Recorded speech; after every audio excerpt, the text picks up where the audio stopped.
Hello. This call is from a federal prison. Here. Hello, Mom. I love you, princess. And do you know why Mommy's there?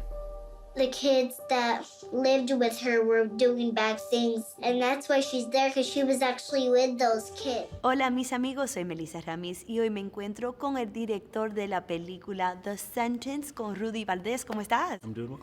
Well, welcome to Miami. Now, this film, it tugged at my heart.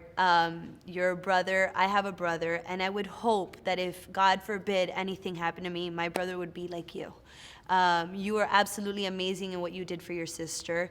How difficult was this for you, knowing what your sister was going through, and you had to be kind of, her backbone for this? I've been told that a lot. You're such a great brother. And don't get me wrong. It's nice to hear. It's really wonderful to hear.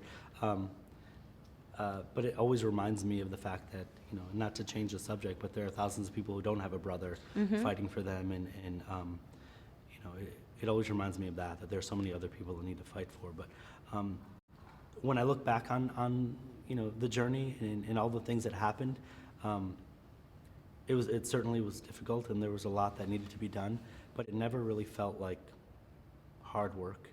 It never felt, I was happy to do it. I needed to do it. I couldn't sit around and just let my sister be swallowed up in this system. I could never look her in the eye and say, I'm sorry that happened to you. There was nothing I could do. Even though it felt like there was nothing I could do, I created things to do. I figured out ways to tell her story. I figured out ways to fight for her. There were locked doors. I was trying to get in windows. I was trying to get her story out there and help her in any way that I could. And, I'd do it a million times. And now to see the relationship of your family on screen was beautiful, like to see the girls with your parents. But now you as the son of your parents, how difficult was it to see your mom in agony, your father crying? Yeah. How difficult were those moments? Because you were living this was real life, Yeah. It was unbelievably difficult. And I always tell the story of the first time I was filming and my father broke down crying in front of me. And I remember sitting there and looking at it through the viewfinder, through this camera, and it just absolutely tearing me apart. It's very vivid in my mind. I asked my family to be open and honest and vulnerable for me in front of the camera, and if they were, I would make something good out of it. And I remember that moment because I wanted to put down the camera, and I wanted to hug him, and I wanted to say it was going to be okay, but I couldn't, and I couldn't because I'd made a promise that I was going to make something good and that this was for the greater good, and these are the sacrifices. So it was very difficult to film these trying times because I am their son, and first and foremost, I should be there emotionally for them, and that was kind of the sacrifice, was that I couldn't be there emotionally all of the time because I had made this promise and I'd made this dedication to tell this story. So I had this filter in front of me, this thing in between me and my family. So it was very difficult. We got the rawness of it on the other end, so thank you for that. And now the girls, how are they doing now that they have their mama back home? They're doing well. It wasn't very easy when she first came home.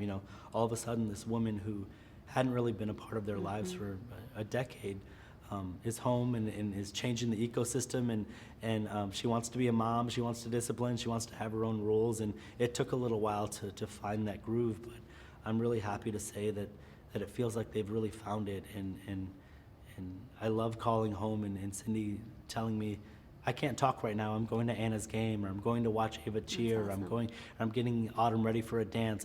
And she hangs up on me, and I'm like, well, thanks. I just fought for 10 years for you, but you're hanging up on me.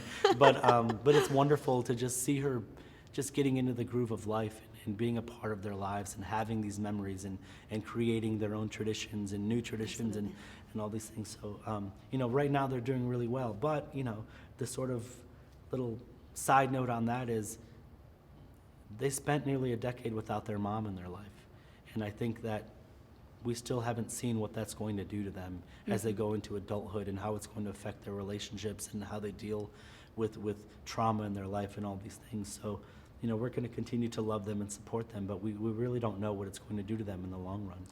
Which is something that I think we thought about a lot, because your sister was a productive member of society. It's not that she was a scumbag out on the streets. So I think that's what hurts the most, and I think the reason why she did go to jail is to have this movie here today. So thank you for that. Thank you.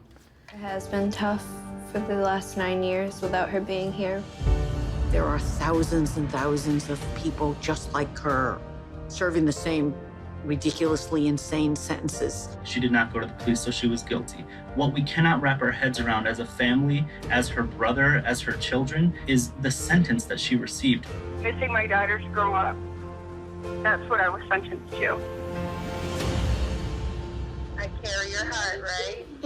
And I carry your heart.